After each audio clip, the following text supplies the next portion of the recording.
Hello दोस्तों, कैसे हैं आप। उम्मीद है आप सब अच्छे होंगे और अच्छे से पढ़ाई कर रहे होंगे। आज हम लेकर आए हैं DBMS में अगला पार्ट जो है DBMS आर्किटेक्चर। दोस्तों, अगर आपने पहले लेक्चर्स नहीं देखे हैं तो आप एक बार जाकर वो लेक्चर्स देख लीजिए। ये लेक्चर भी उसी से इंटरलिंक्ड है। तो हम शुरू करते हैं DBMS आर्किटेक्चर के बारे में। The DBMS design depends on it's architecture. The basic client-server architecture is used to deal with a large number of pieces, web servers, database servers, and other components that are connected with the network. Okay, the client-server architecture consists of many PCs and a workstation which are connected via. तो अगर आपने data communication भी पढ़ा होगा तो वहाँ पर भी इसी तरह से आर्किटेक्चर बना होगा। DBMS architecture depends upon how users are connected to the database to get their request done। ठीक है, तो वही चीजें हम यहाँ पर देखने वाले। तो कितने तरह के हमारे आर्किटेक्चर है? तीन तरह। 1 2। Database architecture can be seen as a single tier or multi-tier, but logically database architecture are two-tier architecture and three-tier architecture। ठीक है, तो क्वेश्चन ये भी पूछा जा सकता है DBMS कितने का आर्किटेक्चर कितने टाइप का होता है, तो 3 टाइप। ठीक है, अब हम देखेंगे tier 1। In this architecture the database is directly available to the user. It means the user can directly sit on the DBMS and use it. Any changes done here will be directly done on the database. It does not provide any handy tool for end. A Tier 1 architecture is used for development of a local application where programmers can directly communicate with the database for a quick response। ठीक है, तो ये just overview था इसका, और इससे ज़्यादा इसमें जानने को कुछ है भी नहीं। ठीक है, अब अगला आर्किटेक्चर देखते हैं जो इम्पोर्टेंट भी है। अब देखिए, जो टायर 2 आर्किटेक्चर उसमें क्या है। तो 2 tier architecture is same as a basic client server, client और server. Application on the client can and directly communicate. Application on the client end can directly communicate with the database at the server side। जो application है वो सीधा database से आपका आपका connect हो रहा है, कम्युनिकेट कर रहा है। ठीक है, इसके लिए कुछ एप्लीकेशंस होंगे, एपीआईज होंगे। ठीक है, तो जैसे क्या है, ODBC और JDBC। ठीक है दोस्तों, ये दो तरह का हम यूज करते हैं। अगर हम बात करें JDBC क्या है, को बोलते हैं जावा डाटाबेस कनेक्टिविटी। ओके, तो ये जावा का पार्ट है बेसिकली। इसी तरह से ODBC क्या है, ODBC की फुल फॉर्म है ओपन डेटाबेस कनेक्ट। ये है ओपन डेटाबेस कनेक्टिविटी। दोस्तों ये भी लिख लीजिए क्योंकि कई बार फुल फॉर्म वगैरह भी हमारे एग्जाम में पूछी जा सकती है। तो ये बहुत कॉमन है कि हमारे एग्जाम्स में इस तरह की चीज़ें पूछ लें। ठीक है, क्लियर है। The user interface and application program are run at a client side. ठीक है, तो यहाँ पर यूजर इंटरफेस और जो भी एप्लीकेशन प्रोग्राम होगा वो क्लाइंट साइड पे ही होगा। The server side is responsible to provide the functionalities like query processing and transaction, यानी बेसिकली डेटाबेस उनके पास होगा। To communicate with the DBMS client side application establish a connectivity with the server side. ठीक है, तो basically एक connectivity. ठीक है, तो ये बेसिकली इसका आर्किटेक्चर का मैंने यहाँ पे आपको बताया। उम्मीद है आपको ये समझ भी आया। तो अब आगे बढ़ते हैं अगले आर्किटेक्चर। अगला है 3 टायर आर्किटेक्चर। तो दोस्तों ये थोड़ा सा डिफरेंट है पहले वाले से, 2 टायर आर्किटेक्चर से। अगर आप देख रहे होंगे तो आपको समझ भी आ गया होगा, फिर भी हम आपको बताते हैं। The architecture contains another layer between the client and server. In this architecture, client can't directly communicate with servers, means not directly communication. The application on the client end interacts with an application server which further communicates with the data. क्या difference आया दोस्तों? यहाँ पर मेरा एक application पर आ गया server side, और ये कम्युनिकेट कर रहा है डेटाबेस। अगर हम पिछले वाले में बात करें टायर 2 में मेरा क्या हो रहा है, हम डायरेक्टली सर्वर से कम्युनिकेट कर पा रहे हैं। अगर आप देखें सीधा हम कर पा रहे हैं अपनी एप्लीकेशन। लेकिन यहाँ पर हमारा क्या हुआ, यहाँ पर मेरा एक एप्लीकेशन सर्वर बीच में आ, ठीक है। End user has no idea about the existence of database beyond the application. User को एप्लीकेशन सर्वर के बारे में ही पता है, वो नहीं पता है कि उसके बैकग्राउंड में कोई डेटाबेस है कि नहीं। The database also has no idea about any other user beyond the application. उस डेटाबेस को भी कोई आइडिया नहीं कि कोई यूजर है कि नहीं, वो भी एप्लीकेशन से बाहर नहीं देख सकता। ठीक है, तो बेसिकली ये यूज कहाँ होता है, अगर हम बात करें यूज कहाँ होता है, यूजेस अगर हम देखें तो ये यूज होता है आपका जो लार्ज वेब एप्लीकेशन,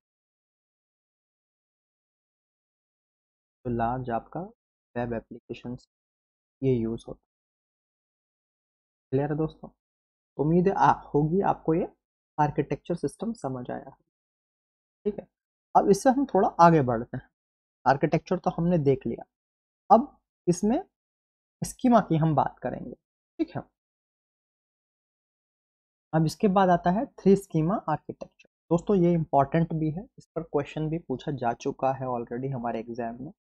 ठीक है, तो वो क्या क्वेश्चन है, जब हम क्वेश्चन डिस्कशन करेंगे तब आपको वो चीज़ें भी क्लियर करेंगे, लेकिन इन्हीं टॉपिक से क्वेश्चन पूछा गया है। ठीक है, इसको आप थोड़ा सा ध्यान से आप सुनिएगा।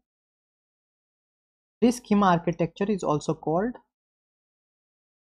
ANS, सॉरी ANSI और SPARC आर्किटेक्ट, और क्या कहते हैं इसको, 3 लेवल आर्किटेक्चर भी हम। ठीक है दोस्तों, this framework is used to describe the structure of the specific database. Tree schema architecture is also used to separate the user application and the physical database. ठीक है, तो जो ये 3 schema architecture है वो आपका एप्लीकेशंस को और डेटाबेस को सेपरेट करने का काम करता है। The 3 schema architecture contain 3 levels. It breaks the database down into 3 different categories. ठीक है, अब जैसे आपको यहाँ समझ आ रहा होगा, अभी और मैं बताऊंगा आपको। It shows the DBMS architecture. Mapping is used to transform the request and response between various database levels of architecture. Okay.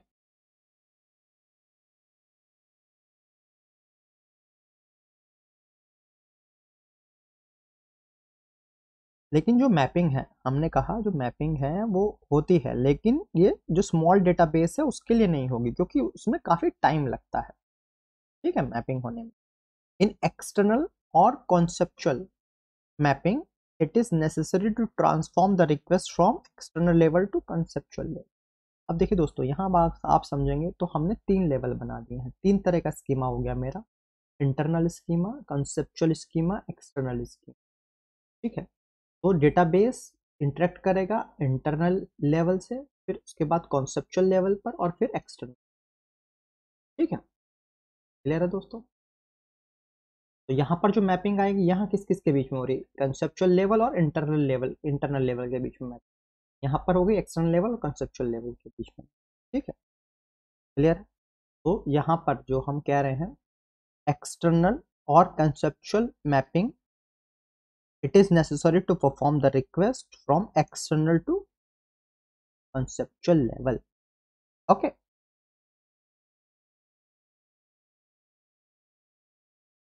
ठीक है दोस्तों? इसी तरह से जब कंसेप्चुअल और इंटरनल की हम बात कर रहे हैं, तो DBMS transform the request from the conceptual to internal. Clear है दोस्तों? तो इस मैपिंग से भी हमारा क्वेश्चन आ चुका।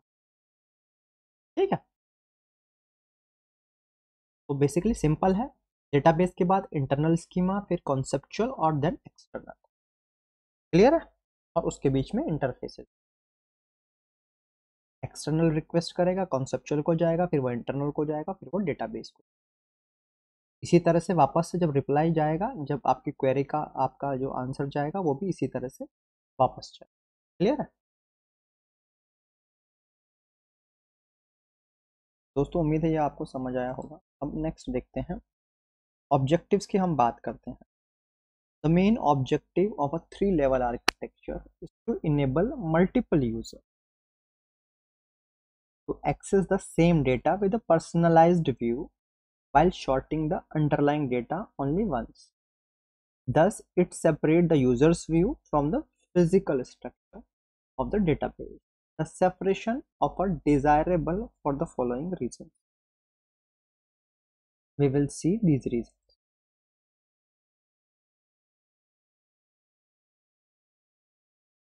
Different users need different view of the same. Okay. तो दोस्तों, जैसा हमने देखा होगा, कई बार हम रिपोर्ट्स वगैरह एक्सपोर्ट करते हैं, तो हम करते हैं XML फॉर्मेट हो गया, PDF फॉर्मेट हो गया, ठीक है, या और किसी तरह से करना चाहते हैं, हम डिफरेंट व्यूज़ भी कर सकते हैं। मतलब हो सकता है कोई टेबुलर डेटा देखना चाह रहा हो, टेबल में डेटा, कोई किसी और फॉर्मेट में देखना चाह रहा हो, तो डिफरेंट डिफरेंट आप व्यूज़ देख सकते हैं। ठीक है, the approach in which a particular user needs to see the data में change over time. The user of the database should not worry about the physical implementation and internal working of the database, such as data compression and encryption technique, hashing optimization of the internal structure. All users should be access the same data according to their requirement. Database architecture should be able to change the conceptual architecture of the database without affecting the internal structure of the database should be unaffected by changing the physical aspect of the storage. अब देखिए, जो हमने schema अब तक देखा था अलग अलग तरह का, तो हम थोड़ा सा और ओवरव्यू देखते हैं। अब जब इंटरनल लेवल की हम बात कर रहे हैं, ये हमारा एक तरह का हमने जो दिखाया है वो इंटरनल व्यू हो गया। ठीक है, internal level has an internal schema which describes the physical storage architecture of the database. Okay, the internal schema is also known as, क्या बोलते हैं इसको, फिजिकल, इसको फिजिकल स्कीमा भी बोलते हैं। Okay, it uses the physical data model. It is used to define that how the data will be stored in a block.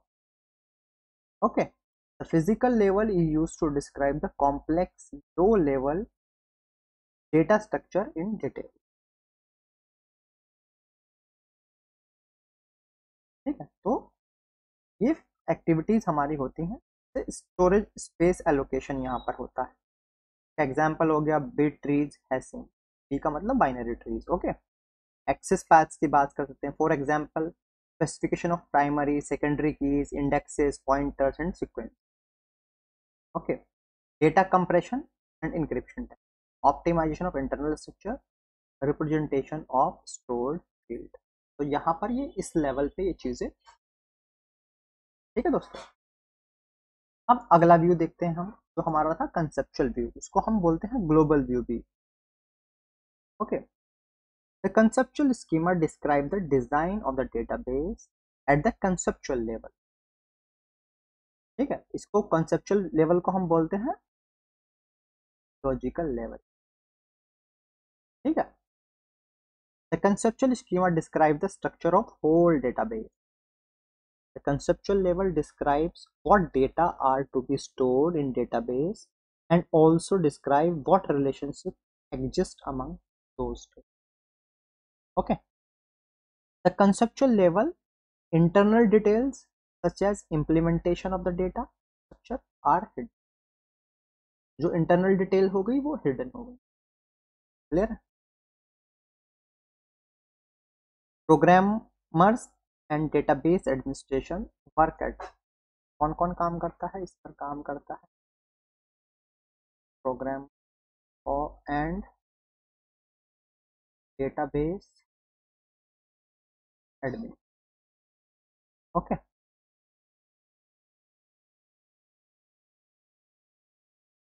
it describes the structure of whole database.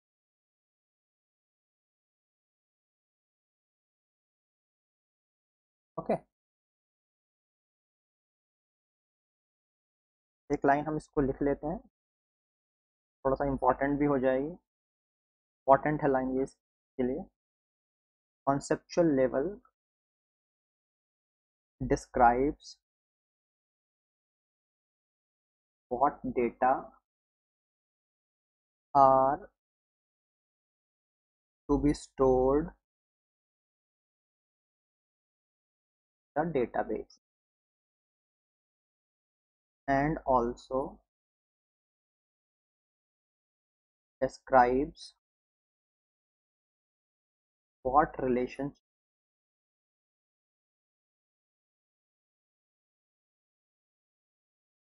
exists among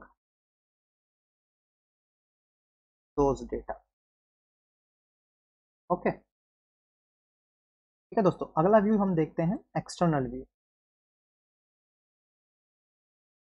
At external level, a database contains several schema that sometimes called as a subschemas. The subschema is used to describe different view of the database. ठीक है, subschema. An external schema is also known as view schema. View schema भी हम बोलते हैं। Each view schema describe the database part of the particular user group, is interested and hides the remaining database from the user group. का मतलब ये है कि user को जो हमें चीज चाहिए केवल वही दिखाई देती है, बाकी चीजें सारी हिडन हो जाती हैं। The view schema describe the end user interaction with the database system. अब जैसे देखिए, एक स्कीमा हमारा ये हो गया कि इसको एम्प्लॉय नंबर और एम्प्लॉय नेम चाहिए। दूसरा स्कीमा मेरा हो गया एम्प्लॉय नंबर भी चाहिए, नेम भी चाहिए, सैलरी भी चाहिए, डिपार्टमेंट भी चाहिए। तो जब यहाँ पर हम इस व्यू को सिलेक्ट कर रहे हैं तो बाकी ये दोनों चीजें हाइड हो गई हैं। ओके, अब हम आगे देखते हैं मैपिंग किस तरह से होती है, mapping between views. The three level of DBMS architecture doesn't exist independently of each other. यानी अलग अलग नहीं है, वो आपस में interrelated है। There must be correspondence between the three levels. That is how the actually corresponds with each other. DBMS is responsible for correspondence between the three types of schemes. The correspondence is called, correspondence है आपस में, वही कहलाता है।